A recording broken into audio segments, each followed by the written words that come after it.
প্রথম গোলকের মধ্যে চার্জ আছে -10 কুলম্ব পরিমাণ এবং প্রথম গোলকের ব্যাসার্ধ কত 5 মিটার।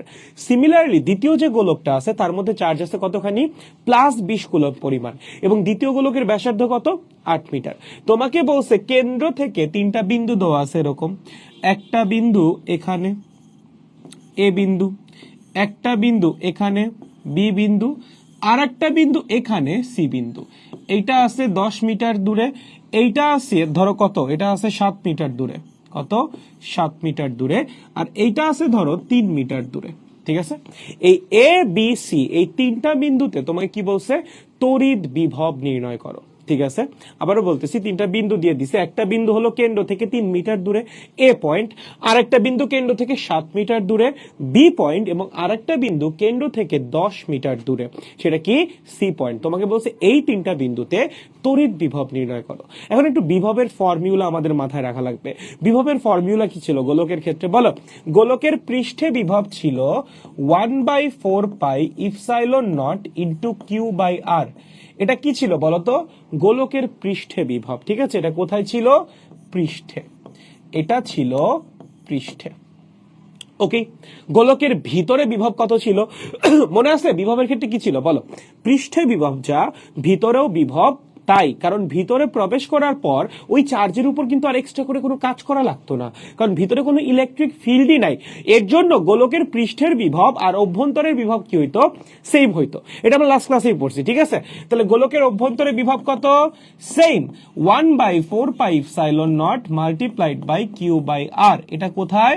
অভ্যন্তরে। ঠিক আছে, গোলকের অভ্যন্তরে। ওকে, আর বাইরে বিভব কত? গোলকের বাইরে খুবই simple formula, V is equals to 1/4 pi epsilon naught multiplied by q by r. Okay okay, এখানে আরটা কি? কেন্দ্র থেকে ওই বিন্দুর দূরত্ব। আরটা কি? গোলকের কেন্দ্র থেকে ওই বিন্দুর দূরত্ব। ঠিক আছে, সো এটা কোথায়? এটা হলো বাইরে। ওকে, আই হোপ এগুলো আপনাদের মনে আছে, এগুলো আপনাদের লাস্ট ক্লাসে পড়ানো হয়েছে। ঠিক আছে, আশা রাখতেছি এগুলো আপনাদের মনে আছে ঠিকঠাক। ওকে, এইবার আপনি একটু খেয়াল করেন, আপনাকে বলছে এ বি সি এই তিনটা বিন্দুতে বিভব বের করার জন্য। আমরা প্রথমে একটু সি বিন্দুর দিকে তাকাই। দেখো, আচ্ছা প্রথমে এ বিন্দু দিয়ে শুরু করি। এ বিন্দুর দিকে তাকাই, বলো এ বিন্দুটা কোথায় অবস্থিত? তুমি প্রথমে ছোট গোলকটার কথা চিন্তা করো। এ বিন্দুটা কি ছোট গোলকের ভিতরে অবস্থিত নাকি না? অবশ্যই ছোট গোলকের ভিতরে অবস্থিত। এ বিন্দু যদি ছোট গোলকের ভিতরে অবস্থিত হয়, তাহলে ছোট গোলকের জন্য এ বিন্দুর বিভব কত হবে বলো? একটা গোলকের অভ্যন্তরে বিভব কত হয়? পৃষ্ঠের বিভবের সমান হয়। তার মানে এই ছোট গোলকের জন্য এ বিন্দুর বিভব কত হবে? এই ছোট গোলকের পৃষ্ঠের বিভবের সমান। কেন? কারণ এ বিন্দুটা ছোট গোলকের অভ্যন্তরে অবস্থান করতেছে। বিন্দু যদি গোলকের অভ্যন্তরে অবস্থান করে, তখন সেই বিন্দুতে বিভব কত হবে? পৃষ্ঠের বিভবের সমান। যেহেতু এই বিন্দুটা ছোট গোলকের অভ্যন্তরে অবস্থান করতেছে, এর জন্য ছোট গোলকের কারণে এ বিন্দুতে বিভব কত হবে বলেন? কত হবে? কত হবে? ছোট গোলকের পৃষ্ঠের বিভবের সমান। তাহলে ছোট গোলকের জন্য এ বিন্দুর বিভব VA1 is equals to C লিখে একবারে 1/4 পাই ইপসাইলন নট না লিখে, মানে এটা মানেই তো সি, তাই না? একই কাহিনী। Okay, multiplied by q divided by r. Okay, বা R1, যেহেতু ছোট গোলক তার জন্য R1 লিখতে পারি। আর কিউটাকেও লিখতে পারো Q1। কেন? কারণ ছোট গোলকে চার্জের পরিমাণ Q1। ওকে, তাহলে আমার এ পয়েন্টে বিভব কত হবে ছোট গোলকের জন্য? কত হবে? ছোট গোলকের পৃষ্ঠের বিভবের সমান হবে। ঠিক আছে, তাহলে চলো একটু মান বসিয়ে বের করেই ফেলি। সি মাল্টিপ্লাইড বাই Q1 এর মান কত বসাবা? কি বলছিলাম? স্কেলার রাশির মান বের করার সময় চার্জ প্লাস থাকলে প্লাস বসাবো, মাইনাস থাকলে মাইনাস বসাবো। ভেক্টর কি? ভেক্টর বলতেছি, বিভব কি রাশি? বিভব স্কেলার রাশি। তাহলে এইটার মান যখন বের করব, চার্জের মান প্লাস হইলে প্লাসই বসাবো, মাইনাস হলে মাইনাসই বসাবো। দেখেন তো ছোট গোলকে চার্জ কত ভাইয়া? -10 কুলম্ব। আপনার কিন্তু মাইনাসই বসানো লাগবে। ঠিক আছে, -10 কুলম্ব। ওকে, R1টা কি? ছোট গোলকের ব্যাসার্ধ। ছোট গোলকের ব্যাসার্ধ কত? 5 মিটার।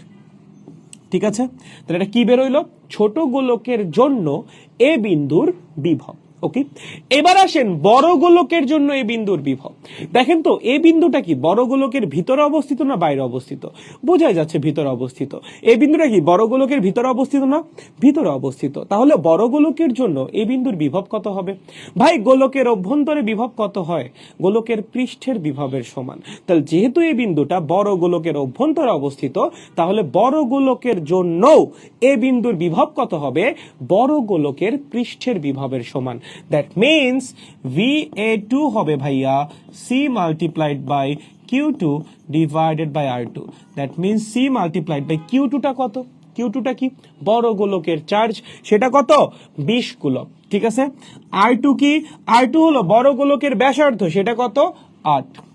ওকে, তাহলে দেখেন আপনার এ পয়েন্টে ছোট গোলকের জন্য বিভব পেয়ে গেছেন, বড় গোলকের জন্য বিভব পেয়ে গেছেন। এখন বিভব তো স্কেলার রাশি, স্কেলার রাশির টোটাল মান কেমনে বের করো? সিম্পলি বীজগাণিতিক যোগ, আর কিছুই না। তাহলে এ পয়েন্টের টোটাল বিভব কত হবে বলো?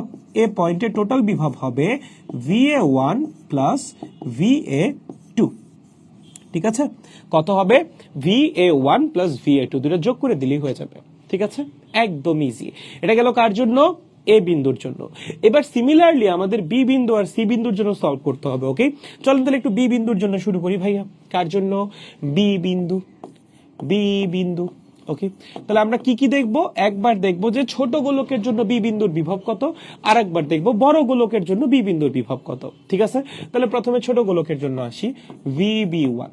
দেখো বি বিন্দুটা ছোট গোলকের ভিতরে অবস্থিত না বাইরে অবস্থিত? বাইরে অবস্থিত। খেয়াল করছো? এই যে বি বিন্দুটা, বি বিন্দুটা কি ছোট গোলকের বাইরে অবস্থিত না? বাইরে অবস্থিত। তাহলে গোলকের বাইরে বিভব নির্ণয়ের ফর্মুলা কি?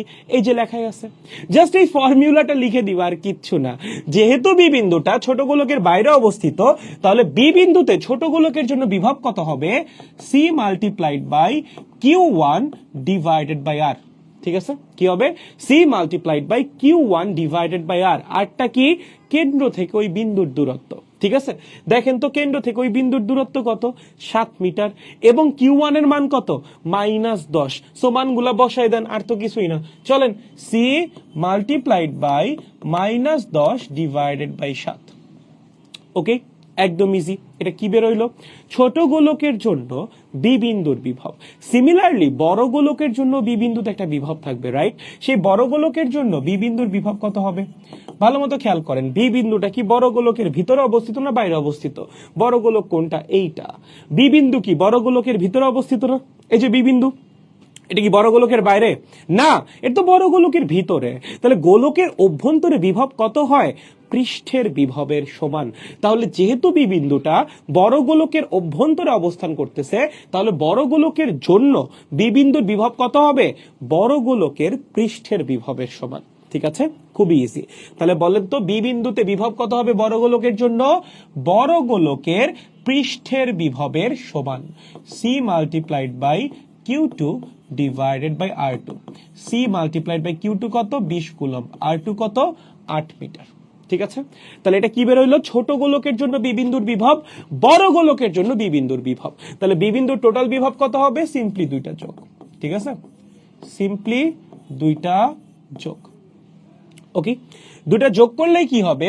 বি বিন্দুতে টোটাল বিভব বের হয়ে যাবে। হইছে? বুঝছি সবাই? একদম সিম্পল। এইবার আসেন ভাই সি বিন্দু। এবার কি বোঝা লাগবে? কোনটা বোঝা লাগবে ভাইয়া? সি বিন্দু।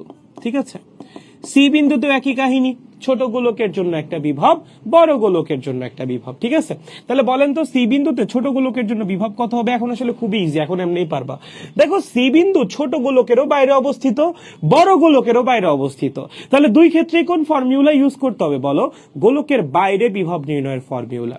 সি বিন্দুটা দেখো ছোট গোলকেরও বাইরে, বড় গোলকেরও বাইরে, তাই না? দুইটা গোলকেরই বাইরে অবস্থিত। তাহলে সি বিন্দুতে যে বিভব নির্ণয়ের জন্য তুমি যে ফর্মুলা ইউজ করবে সেটা কোনটা?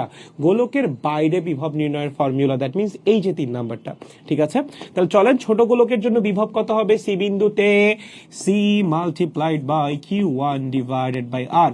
C মাল্টিপ্লাইড বাই Q1 কত? -10। আর মানে জানো কি? আর মানে হলো কেন্দ্র থেকে ওই বিন্দুটার দূরত্ব। সি পয়েন্টের দূরত্ব কত ছিল কেন্দ্র থেকে? 10 মিটার, কোশ্চেনে দেওয়া ছিল। তাহলে আর কত হবে আমাদের? 10। ঠিক আছে, সো এটা হবে আমাদের VC1, দ্যাট মিনস ছোট গোলকের জন্য সি পয়েন্টের বিভব। ঠিক আছে, এবার আসেন বড় গোলকের জন্য সি পয়েন্টের বিভব। যেহেতু সি পয়েন্টটা বড় গোলকেরও বাইরে অবস্থিত, বড় গোলকেরও বাইরে না, তাহলে বড় গোলকের জন্য ওই সি পয়েন্টের বিভবের ফর্মুলা কি হবে? সেম হবে, জাস্ট চার্জের জায়গায় বড় গোলকের চার্জ বসবে। কারণ তুমি এবার বিভব বের করতেছো বড় গোলকের জন্য, তাহলে অবশ্যই চার্জ কোনটা বসাইতে হবে? বড় গোলকের চার্জটা বসাইতে হবে। ঠিক আছে, তাহলে চলেন কত হবে? C multiplied by Q2 divided by R. C multiplied by Q2 কত? 20, আর কত? 10। ওকে, তাহলে আমরা সি পয়েন্টের দুইটা বিভব পেয়ে গেছি। তো সি পয়েন্টের টোটাল বিভব কত হবে ভাইয়া? সিম্পল, VC1 প্লাস VC2 যোগ করলেই রেজাল্ট বের হয়ে যাবে। ঠিক আছে, যোগ করলেই কি হবে? রেজাল্ট বের হয়ে যাবে। দেখো বুঝছো কিনা?